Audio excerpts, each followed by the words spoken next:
I'm coming in hot.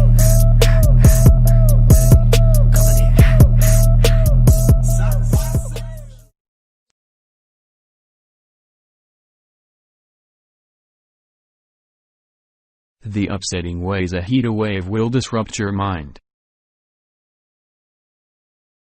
A bit of sunshine can make many of us dream of ice cream, sunbathing and beaches, but warm weather can make us angry, grumpy and depressed too.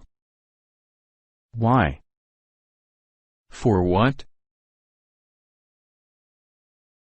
This was in July of 1988. During the warmest summer, the land was simmering on record throughout the United States. Urban residents swarmed onto beaches. The use of power was higher than ever as people cranked up the air conditioning and the freeways were filled with overheated, broken down vehicles. Ice lollies melted before they were eatable. Yet there was something else going on, too. In truth, 1988 was not only a record-breaking year of sunny weather, but also of record-breaking crime. There have been an extraordinary number of assassinations, killings, armed robberies and attacks. Around 1.56 million of them. Can the weather have been linked to the general trend for violent behavior?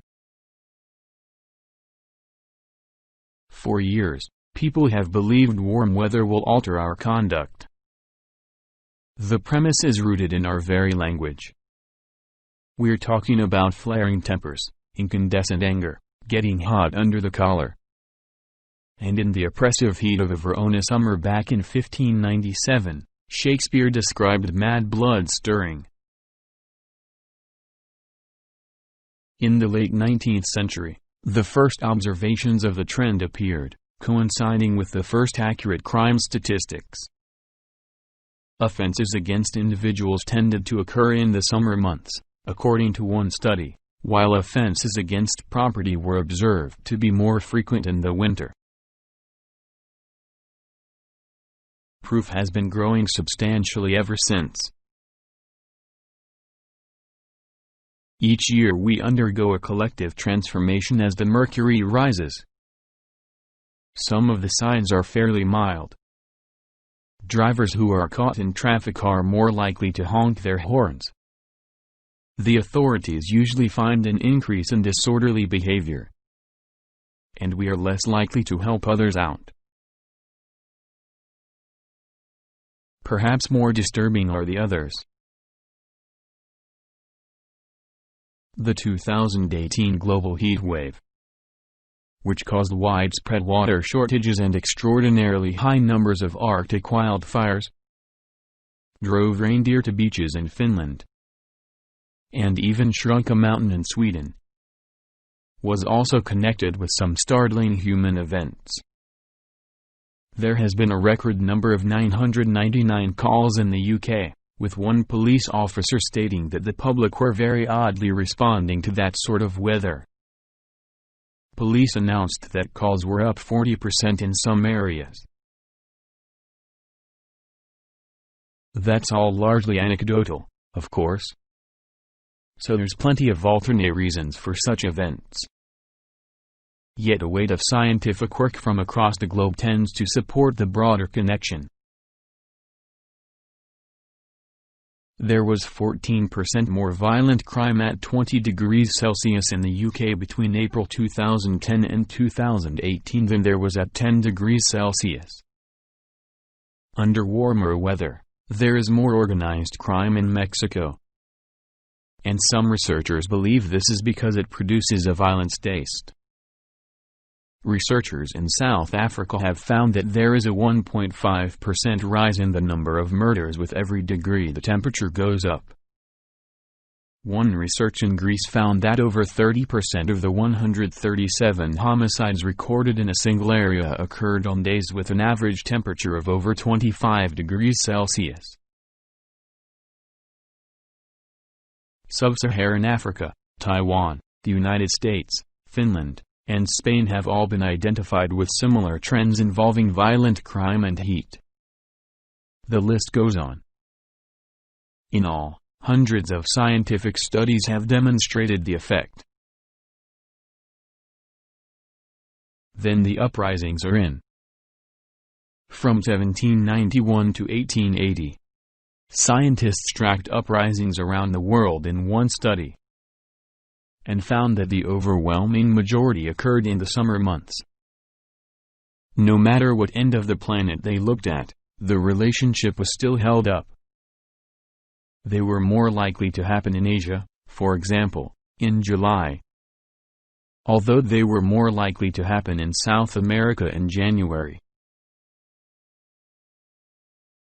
Recent research verified the link between the social movements and the environment.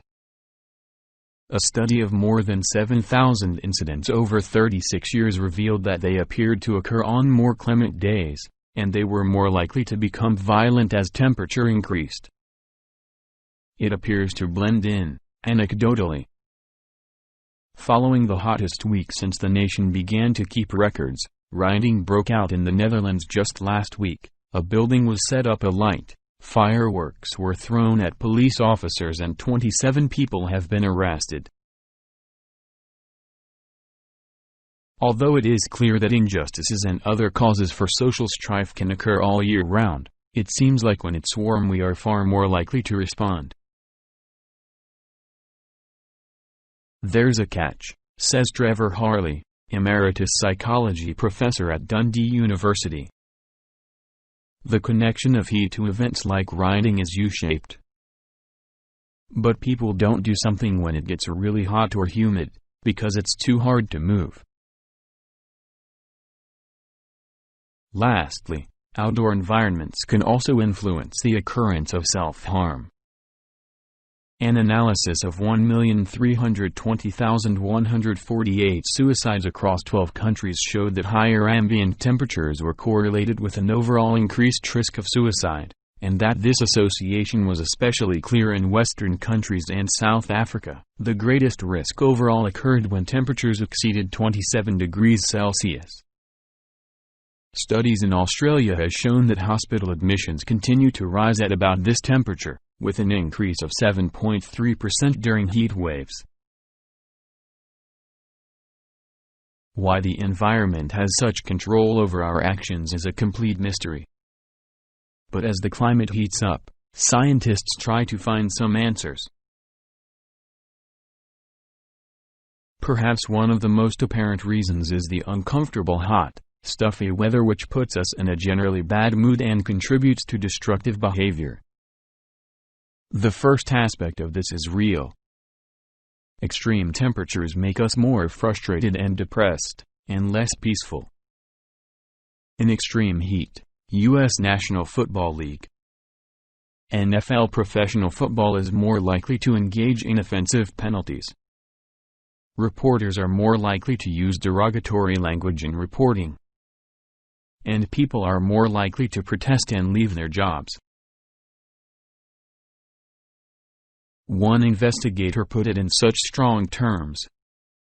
On average, there is a dramatic change in how people are feeling at 32 degrees Celsius versus 21 degrees Celsius days, compared to whether they have been widowed or divorced versus married. The discovery that the weather could invade our brains by altering our biology further supports the theory. In 2017, researchers found that Finland's ambient temperature coincided with the amount of serotonin that circulates in the blood of healthy individuals and violent criminals, a significant brain chemical that controls anxiety, pleasure, and overall mood. Consequentially, they also found a clear correlation between that indicator and the monthly rate of violent crime. This indicates that the temperature increases our serotonin levels, which in turn affects our aggressive behaviors. Another theory is that hot weather raises our testosterone levels, which makes us more violent. A fact that may also explain in part why there is a spike in the occurrence of sexual and domestic violence as the days start to lengthen. There's 12% more intimate partner violence in the United States, which involves physical, sexual, and emotional abuse, in the summer than in the winter. There's plenty of alternate theories though. A significant consideration is that most of these studies are correlation-based. They associate one element, temperature, with another, crime. But that doesn't necessarily mean one explicitly impacts the other. We live a very different environment when the sun comes out. One of parties at crowded festivals, socially appropriate daytime drinking and just becoming more active. Might these summer activities, which bring us into interaction with others and intensify our feelings, be the true drivers underneath our heatwave behavior? These things are hard to disentangle, because they get along together, Harley says. If you take suicide rates, they go up when it's warmer because there's more means of suicide since people are outside. But globally, they're extremely variable. Russia has one of the highest levels, and it has possibly more to do with the heavy consumption of alcohol than with the weather. The COVID-19 pandemic could just provide some explanations, as many of our usual outdoor activities have been impossible since it appeared. For a range of urgent questions, the pandemic has already proven to be a natural experiment, such as what occurs when long-distance commuting is drastically reduced or how whales react when the seas become less chaotic. So who knows, maybe it will show whether aggression is really related to summer reveling or just heat. It has some troubling consequences for the future, regardless of what drives the connection between the weather and our behavior. Scientists have projected that as climate change kicks in, temperate regions such as Western Europe, only a 2°C rise in global average temperatures will raise the incidence of violent crime by more than 3%. At present, many scientists agree that we are on track for a temperature increase of more than 3°C, even though we fulfill all of our existing climate obligations. While it remains a mystery why the weather affects us, maybe we'd better prepare ourselves for what is to come.